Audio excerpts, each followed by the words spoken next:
মায়াবিনী ৰাতিৰ বুকুত দেখা পালো তোমাৰ ছবি ধৰা দিলা গোপনে আহি। অনুষ্ঠানৰ পৰা আমি ইয়াকে জনাওঁ যে জুবিনদাৰ যি নিৰ্মমভাৱে হত্যা কৰা হ'ল তাৰ বাবে আমি ন্যায় বিচাৰোঁ, যাতে জুবিনদাই ন্যায় পায়। সেইটোৱে আমি কামনা কৰিছোঁ গোটেই অসমবাসী ৰাইজৰ হৈ। এইটোৱে বিচাৰিছোঁ যে জুবিনদাই সোনকালে ন্যায় পাওক। এয়া আমাৰ চৰকাৰলৈ অনুৰোধ। আমি কেতিয়াও ইমান সোনকালে জুবিনদা আমাৰ মাজৰ পৰা হেৰুৱাম বুলি কেতিয়াও ভবা নাছিলোঁ।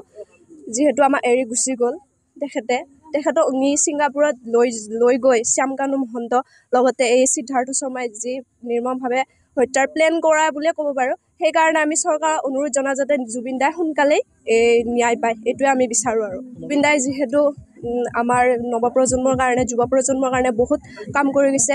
তেখেতৰ এই গানসমূহ বা যি কাম কৰি গৈছে সেইখিনি আমি জীয়াই ৰাখিম বুলি আগলৈ আমি অনুৰোধ আমি নিজকে প্ৰস্তুত কৰিছোঁ। আৰু যাতে জুবিনদাৰ আমাৰ নিজৰ মাজৰ কামেৰে যাতে জুবিনদাৰ এই সপোনবোৰ পূৰণ হয় সেইটোৱে আমি আশা কৰিছোঁ।